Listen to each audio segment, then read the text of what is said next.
कर्मवीर जंगल मन की बात, रेडियो कर्मवीर हम हैं आपके साथ। रेडियो कर्मवीर जनगण मन की बात।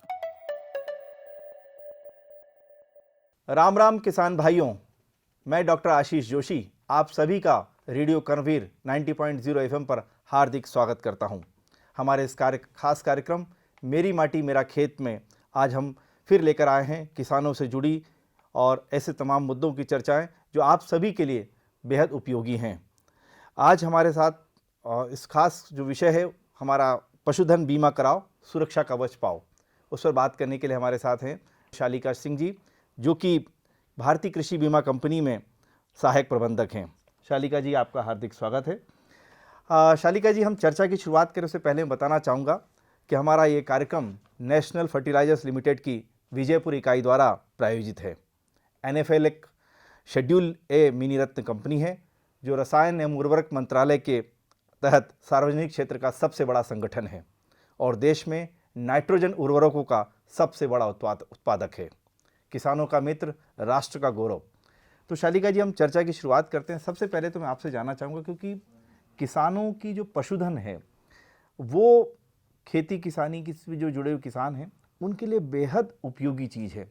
अगर हम बात करें कि क्योंकि उनके लिए एक बड़ी संपदा भी है पशुधन, और पशुधन न केवल किसानों के लिए बल्कि राष्ट्र के लिए भी एक बड़ी जो है संपदा के तौर पर देखना चाहिए, क्योंकि दुग्ध उत्पादन और अन्य जो दूध से जुड़े उत्पाद हैं वो भी इसी कारण हमको सबको उपलब्ध हो पाते हैं। तो ये जो राष्ट्रीय पशुधन मिशन है उसके अंतर्गत जो पशुधन बीमा योजना वो क्या है? क्योंकि आप चूँकि पशुधन बीमा के क्षेत्र में आपकी कंपनी बेहद सक्रिय है, तो ये हमारे किसान भाई जानना चाहते हैं कि पशुधन बीमा योजना क्या है। नमस्कार सभी को। कृषि एवं पशुपालन जो हमारे ग्रामीण क्षेत्र के लिए एक बहुत ही प्रमुख व्यवसाय है और किसान कृषि के साथ साथ पशुपालन भी करता है। और हमने ये देखा है कि किसान जो है एक पशु को अपने एक वैकल्पिक आय का साधन है। जैसे कि खेती से उसकी कमाई होती है, उसी तरह पशुपालन करता है तो दुग्ध उत्पादन होता है तो उससे उसकी कमाई होती है। तो कई बार ऐसा देखा गया है कि किसी भी पशु का अगर नुकसान किसी किसान को होता है तो उससे बहुत परेशानियों का सामना करना पड़ता है।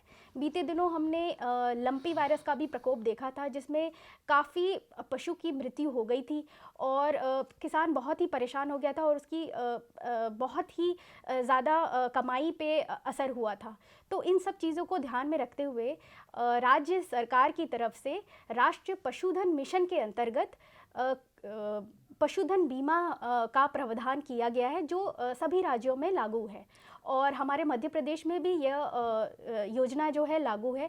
इसमें किसान जो है बहुत ही न्यूनतम एक बीमा का जो प्रीमियम है वो देता है और उसमें उसको अनुदान का भी प्रावधान है और अपने पशु को वो किसी भी क्षति में अगर नुकसान हो जाता है उसका, या फिर अगर उसने किसी पशु को खरीदने के लिए कहीं से लोन लिया है तो उस लोन की भी वो भरपाई कर सकता है अगर उसके पशु का किसी दुर्घटनावश या किसी भी बीमारी से या किसी महामारी से उसकी अगर मृत्यु हो जाती है।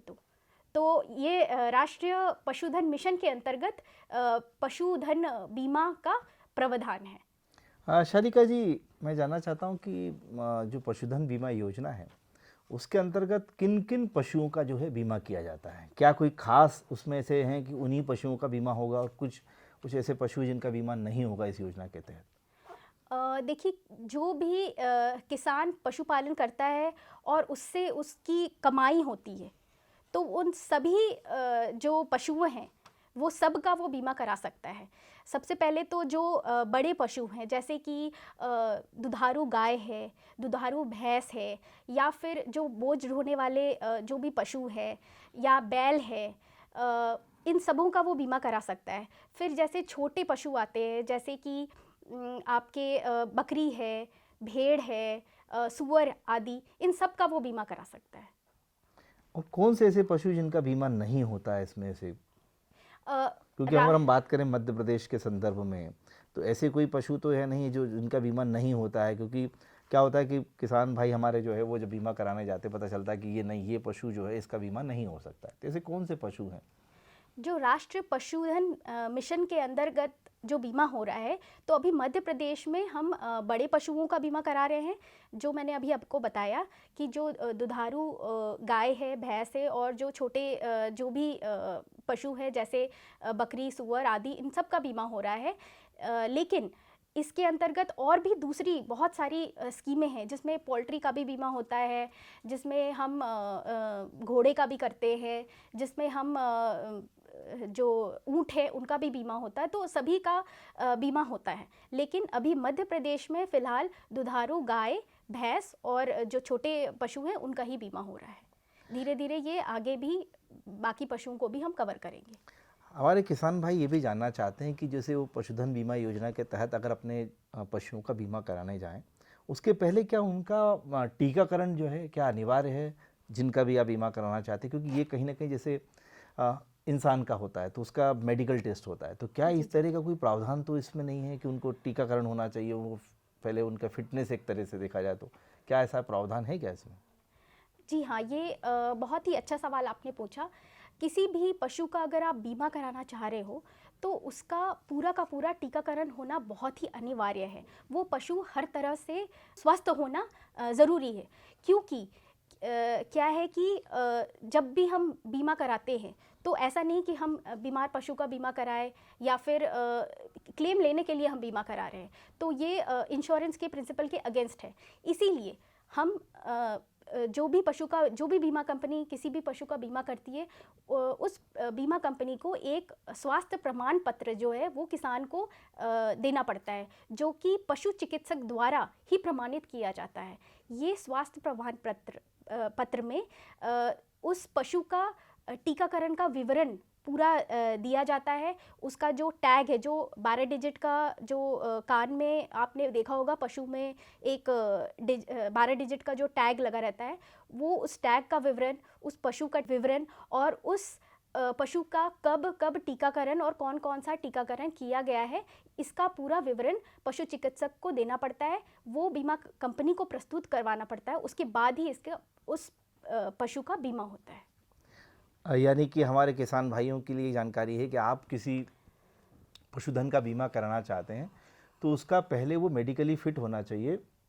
जी हाँ। एक पशु चिकित्सक से उसका बाकायदा सर्टिफिकेट जो है वो जारी होना चाहिए। और जैसे आपने कहा कि टैगिंग होती है, जो कान में लगी होती है, हम देखते कई बार, जो तो उससे पहचाना जा सकता है कि ये इसका पूरा ट्रैक रिकॉर्ड जो है पशु चिकित्सक के पास उपलब्ध है।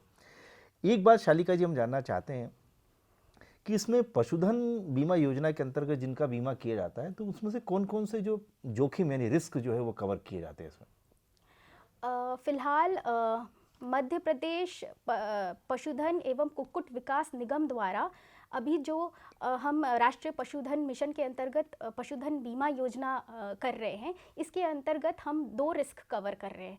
सबसे पहला risk death due to disease, यानी कि अगर किसी भी पशु की मृत्यु किसी बीमारी के कारण होती है, पहला ये कवर है। और दूसरा ये कवर है कि डेथ ड्यू टू एक्सीडेंट, मतलब किसी भी पशु की मृत्यु अगर किसी दुर्घटनावश होती है तो ये भी कवर हम दे रहे हैं।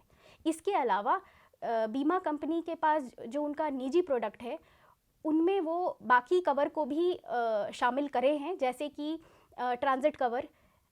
अगर एक जगह से आप दूसरी जगह अपने पशु को ले जा रहे हैं, उस दौरान अगर पशु की मृत्यु हो जाती है तो उसको भी कवर करते हैं। लेकिन ये अभी फ़िलहाल मध्य प्रदेश में नहीं कर रहे हम लोग, अभी सिर्फ 2 ही कवर है। अच्छा, मध्य प्रदेश में नहीं करने की क्या कुछ खास वजह है? नहीं, ऐसी कोई खास वजह नहीं है। अभी फ़िलहाल जैसा 3 साल के लिए जो टेंडर हुआ है उसमें हम यही 2 कवर अभी शुरुआती दौर में कर रहे हैं। इसके बाद ये सब कवर्स भी हम आगे इंक्लूड करेंगे। अच्छा, ये जो पशुधन बीमा होता है, इसमें पशुओं की कीमत यानी उनका मूल्य, जो आप जैसे कहा कि हमारी लाइफ का एक, तो वो कैसे निर्धारित होता है?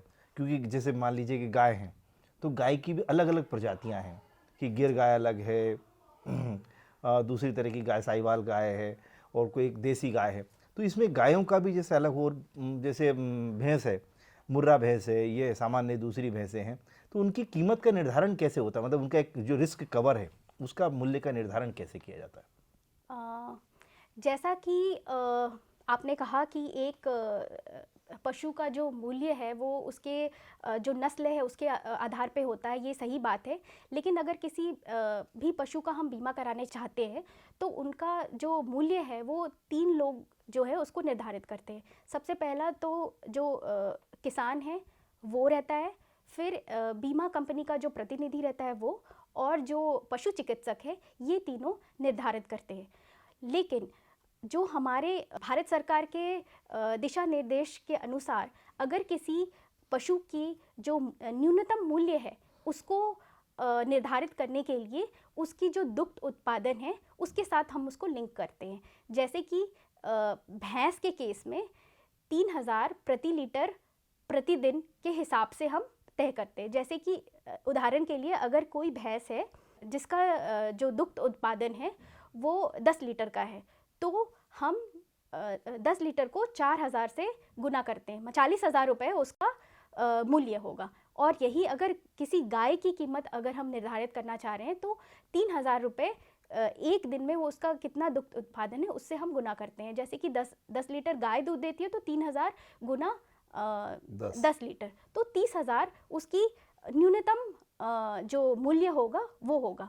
इसके अलावा उस गाय का या उस भैंस का कितनी आयु है वो भी निर्धारित करता है कि वो उसका हम किस तरह से मूल्यांकन करते हैं।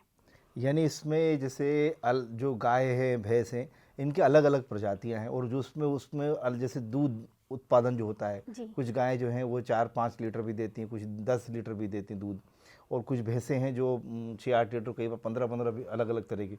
तो यानी उसका आपने 4000 रुपये प्रति लीटर भैंस के लिए, 3000 रुपये प्रति लीटर, यानी जो प्रतिदिन के हिसाब से, इस हिसाब से मतलब जो ज़्यादा दूध देगी उसकी कीमत ज़्यादा होगी। बिल्कुल। तो एक शालिका जी, इसमें एक प्रश्न था कि जो हमारा पशुधन बीमा योजना के तहत जो हम प्रीमियम देते हैं उसकी प्रीमियम की दर किस हिसाब से, मतलब उसमें क्या दर कितनी होती है और क्या इसमें सरकार कोई अपनी तरफ से अनुदान यानी सब्सिडी देती है क्या? जी हाँ, अभी फ़िलहाल जो मध्य प्रदेश में हम पशुधन बीमा योजना कर रहे हैं, इसमें 1 साल का, 2 साल का और 3 साल का कवर है, जिसमें प्रीमियम दर अलग अलग है।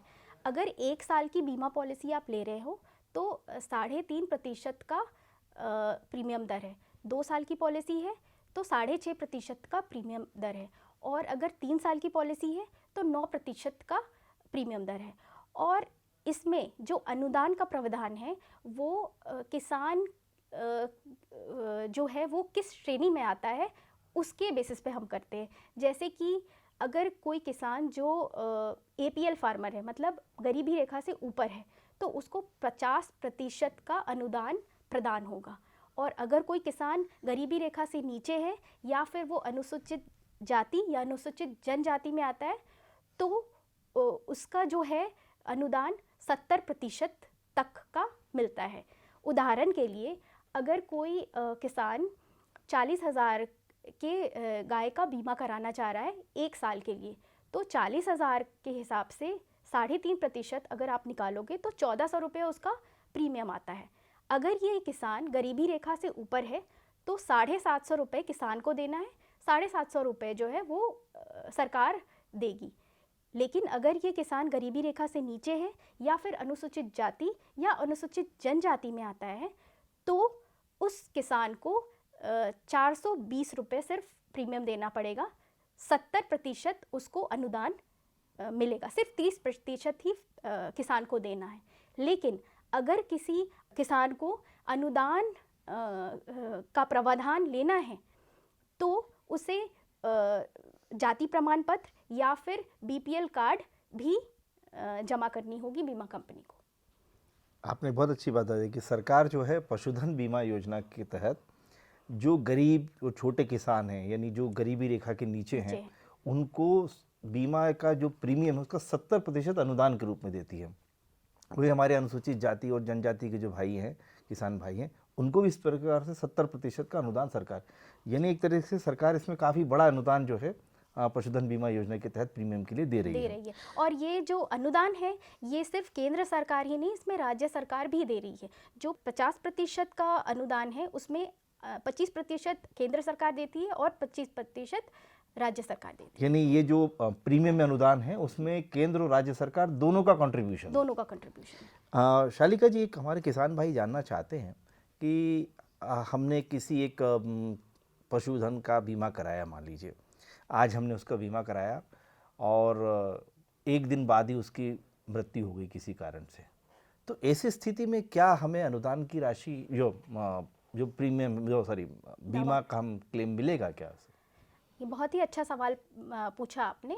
इसके बारे में मैं ये बताना चाहती हूँ कि जैसे कि मैंने पहले भी बताया आपको कि 2 तरह के कवर है। पहला कवर जो है वो अगर किसी पशु की मृत्यु बीमारी से होती है, और दूसरा कवर जो है अगर किसी भी पशु की मृत्यु किसी दुर्घटना से होती है। तो अगर कोई किसान की पशु की अगले दिन ही मृत्यु अगर किसी दुर्घटना से होती है तो उसको दावा राशि मिलेगा, क्योंकि दुर्घटना जो है वो हम पहले दिन से ही कवर करते हैं। लेकिन अगर उसकी बीमारी से मृत्यु हो जाती है तो उसको बीमा राशि नहीं मिलेगा, क्योंकि पहला जिस दिन पॉलिसी उसकी बनती है उसके बाद से जो पहला 15 दिन का हम प्रतीक्षा का समय रखते हैं, दैट इज उसको हम वेटिंग पीरियड बोलते हैं। तो पहले 15 दिन में अगर किसी भी पशु की मृत्यु किसी बीमारी से होती है तो वो कोई भी बीमा कंपनी कवर नहीं करती है, लेकिन तो दुर्घटना है उसको पहले दिन से ही कवर किया जाता है। बिल्कुल, आपने ये क्योंकि एक बड़ा वाजिब मुद्दा है, क्योंकि हमारे किसान भाइयों को कई बार क्या होता है कि जैसे आपने कहा कई बार स्थिति होती है कि बीमार हमारा पशुधन है, उसका आपने बीमा करा लिया, वो पहले से कोई बीमारी है मान लीजिए, और कोई गलत सर्टिफिकेट दे दिया आप डॉक्टर्स ने, हो सकता है डॉक्टर्स से नहीं देते हैं लेकिन हो सकता है गलत सर्टिफिकेट हुआ हो, तो 15 दिन का ये जो वेटिंग पीरियड है, यानी 15 दिन तक ये देखा जाता है कि अगर कोई पुरानी बीमारी है और 15 दिन तक नहीं होता है, इट मीन्स ये कि वो एक ठीक था। और आपने जैसे बताया कि कोई कैलेमिटी के कारण या कोई एक्सीडेंट हो गया, मान लीजिए किसी ट्रक ने उसको टक्कर मार दी या किसी कहीं और कारण हो गया, तो उसके में अगर रही अगले दिन भी हो गया तो उसको क्लेम मिलेगा। लेकिन इसमें भी क्या है कि अगर उसकी दुर्घटनावश अगर मृत्यु हो जाती है तो उसे एक FIR की कॉपी देना अनिवार्य है। ये थोड़ा सा FIR या फिर उसको कहना चाहिए कि जिसको सिर्फ पुलिस पे सूचना, क्योंकि FIR नॉर्मली पुलिस दर्ज नहीं करती है, ये किसान भाइयों को दिक्कत आती है, व्यवहारिक दिक्कतें आती हैं। एक्सीडेंट के केस में हम जो है FIR रिपोर्ट की कॉपी मांगते हैं। अच्छा, एक और सवाल हमारे किसान भाई जानना चाहते हैं कि हमको जो पशुधन बीमा हम कराते हैं तो उसके लिए क्या क्या हमको दस्तावेज यानी डॉक्यूमेंट्स जो कागज़ हैं वो बीमा कंपनी को उपलब्ध कराने होते हैं? सबसे पहले तो किसान का जो है आधार कार्ड वो ज़रूरी है। फिर किसान का कोई नॉमिनी है तो उसका भी हम आधार कार्ड लेते हैं। इसके बाद अगर वो किसान कोई अनुदान लेना चाह रहा है, गरीबी रेखा से नीचे है या फिर अनुसूचित जाति या जनजाति का है, तो वो एक प्रमाण पत्र हमें देना है। उसके अलावा जो पशु चिकित्सक द्वारा जारी किए गए प्रमाण पत्र वो भी अनिवार्य है, एक दस्तावेज़ है।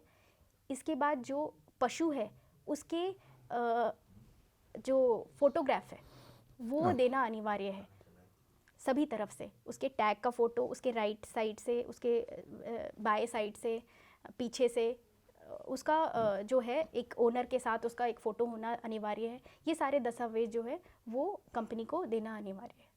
शालिका जी, आपने बहुत एक महत्वपूर्ण बात कही है, मैं किसान भाइयों को बताना चाहता हूँ कि आप जब पशुधन बीमा कराते हैं तो आपका स्वयं का आधार कार्ड, उसके साथ साथ आपका नॉमिनी भी। कई बार क्या होता है, ये गलती आमतौर पर न किसान भाई नहीं, हम बड़े बड़े लोग भी, दूसरे लोग भी जो शिक्षित लोग हैं वो भी करते हैं कि बैंक अकाउंट में या अन्य जगह वो नॉमिनी जो है वो बैंक लॉकर में नॉमिनी दर्ज नहीं कराते हैं, जिसके चलते मान लीजिए आपके अचानक किसी हादसे में डेथ हो गई तो फिर आपके नॉमिनी ना होने के कारण से आपके उत्तराधिकारियों को, जो बाकी अन्य लोग हों, उनको आपकी राशि लेने में दिक्कत आती है। तो यानी ये इसमें ये कि आप जिन किसान जो अपने नाम पर पशुधन बीमा करा रहे हैं वो अपने नॉमिनी का भी करा, ताकि अगर वो मान लीजिए वो नहीं हो तो कम से कम उनके नॉमिनी को जो पशुधन का अगर ज़रूरत पड़े तो क्लेम जो है उनको राशि मिले। और दूसरी बात आपने जैसे कहा कि ये जिसमें एक छोटा सवाल मैं जानना चाहता हूँ, ये जो पशु चिकित्सक की बार बार आ रही है, इसमें पशु चिकित्सक जो है ये क्या सरकारी होने चाहिए या कोई निजी जो रजिस्टर्ड पशु चिकित्सक हैं वो भी हो सकते हैं सर? जो रजिस्टर्ड कोई भी पशु चिकित्सक है उसका प्रमाण पत्र हम मान लेते हैं। यानी जो वेटनरी काउंसिल ऑफ इंडिया में जो हाँ, रजिस्टर्ड वो वेटनरी भी रजिस्टर्ड है। जी हाँ, ज़्यादातर जो किसान हैं उनके ब्लॉक में जो भी डॉक्टर पशु चिकित्सक जो है वहाँ पे उपलब्ध है, उनसे वो अपना प्रमाण पत्र जारी करवा सकते हैं। एक चीज़ हमारे किसान भाई जानना चाहते हैं, जैसे एक मनुष्य होता है, मनुष्य भी थोड़ी कुछ बीमारियां होती है तो उसका भी हेल्थ इंश्योरेंस हो जाता है, तो वैसे ही क्या जो बीमार पशु हैं उनका भी क्या बीमा हो जाता है?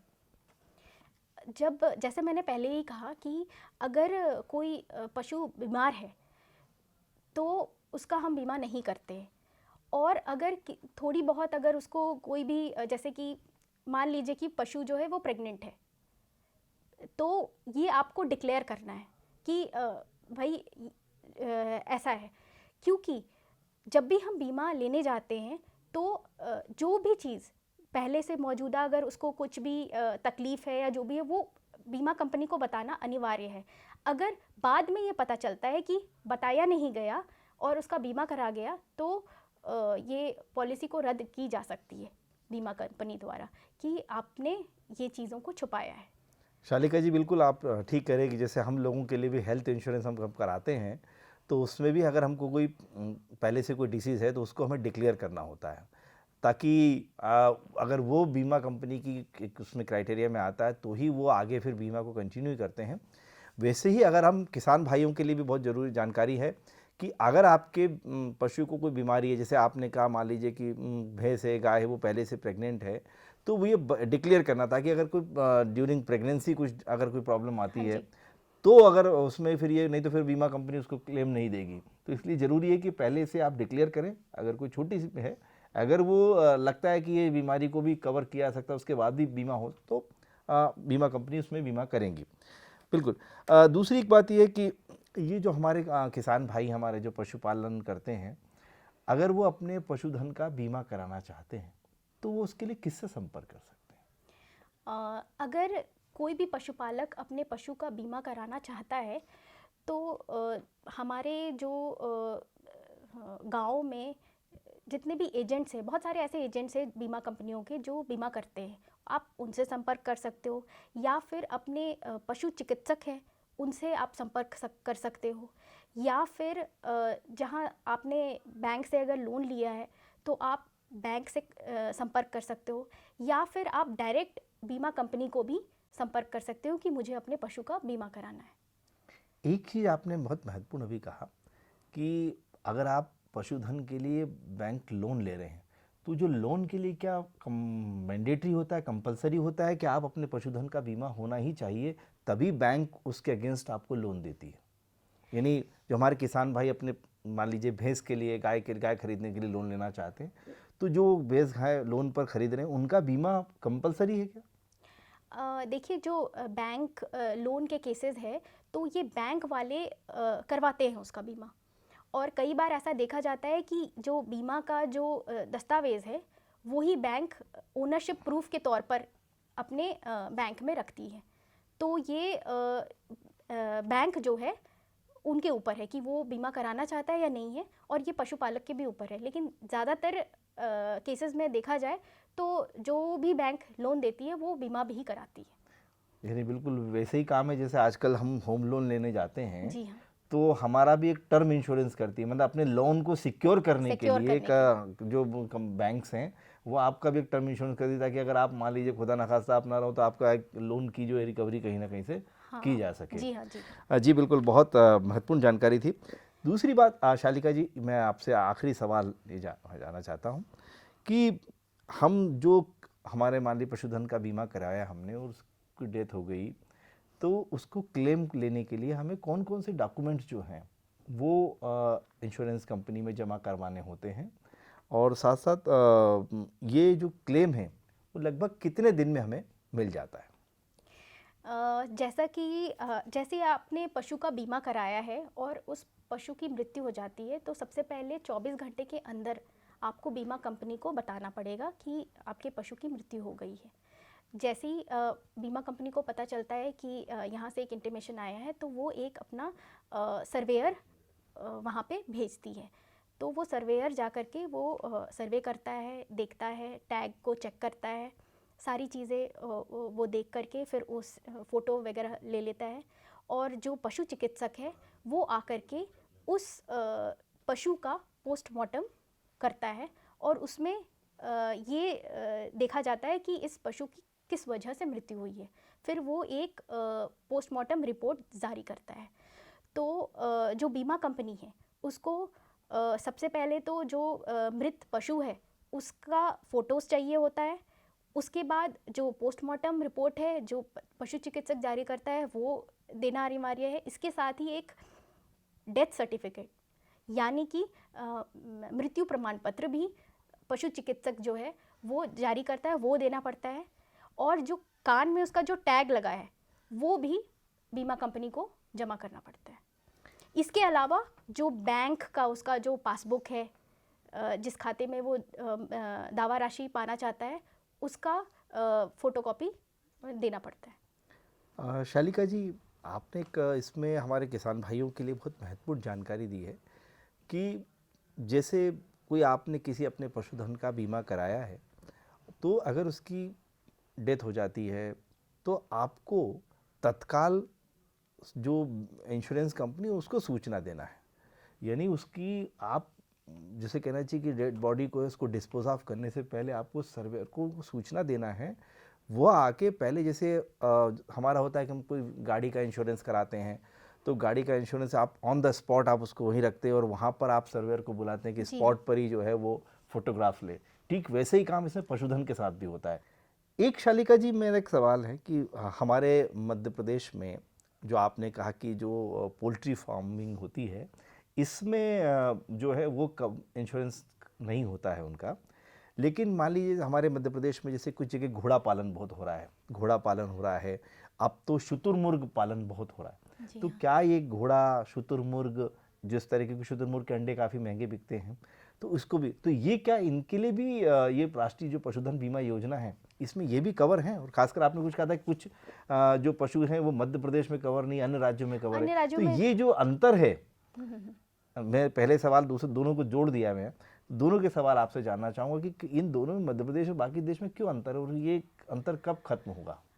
अभी फ़िलहाल भारतीय कृषि बीमा कंपनी पहली बार जो है वो हम बीमा करना शुरू किए हैं पशुधन की तरफ। तो राज्य पशुधन एवं कुक्कुट विकास निगम के द्वारा हमें अभी फोकस करने के लिए बोला गया है कि जो आपके दुधारू पशु हैं उन पे पहले फोकस करना है। उसके बाद धीरे धीरे हम ये स्कीम को आगे पोल्ट्री में या फिर जो कैमल है, ऊँट है, इन सब में आगे हम बढ़ाएंगे। तो इस कारण से ऐसे भी मध्य प्रदेश में देखा जाए तो सबसे ज़्यादा दुधारू पशु ही मिलते हैं। और अभी हम कुछ अपने कंपनी के स्तर से भी हम आगे इस पे जो है रिसर्च कर रहे हैं और हो सकता है आगे भी नए नए प्रोडक्ट्स लेकर के आए अपने किसानों के लिए। बहुत बहुत धन्यवाद शालिका जी। धन्यवाद। सबसे पहले तो मैं बहुत बहुत धन्यवाद देना चाहूँगी माखनलाल चतुर्वेदी इंस्टीट्यूट की और नेशनल फर्टिलाइजर्स लिमिटेड की, जिन्होंने हमें ये अवसर दिया कि हम यहाँ पे किसानों के सामने आकर के बीमा के बारे में किसानों को जागरूक किया है। इसके लिए मैं बहुत बहुत धन्यवाद देना चाहूँगी। और मैं अपने जितने भी किसान भाई जो हमें सुन रहे हैं अभी, मैं उनसे ये गुजारिश करना चाहती हूँ कि अपने जो भी पशु हैं, अगर आपके पास छोटे डेयरी हो या फिर बड़ी डेयरी हो, गोट्री फार्म हो, पोल्ट्री हो, जो भी हो, अपने पशु का ख्याल बहुत अच्छे से रखिए। उनको समय समय पर टीकाकरण अवश्य कराएं और अपने पशु चिकित्सक के संपर्क में रहें और अपने पशु का बीमा भी अवश्य कराएं ताकि अपने आय को सुनिश्चित कर सकें। धन्यवाद। धन्यवाद शालिका जी। शालिका जी हमें बता रही थी कि कैसे हमारे किसान भाई और हमारे पशुपालक भाई अपने पशुधन का बीमा करा के उनको सुरक्षित रख सकते हैं और अपनी जो आय है उसको सुनिश्चित बनाए रख सकते हैं। हमारे इस खास कार्यक्रम में आज के लिए इतना ही। आप सभी सुनते और देखते रहिए रेडियो कर्मवीर 90.0 FM। आओ हम सब थामे हाथ, गाँव शहर के करेंगे बात, खेतों और खलियानों से जुड़कर करेंगे जनगण मन की बात। 90.0 FM रेडियो कर्मवीर सुन रहे हैं आप। रेडियो कर्मवीर जनगण मन की बात, रेडियो कर्मवीर हम हैं आपके साथ। रेडियो कर्मवीर जनगण मन की बात।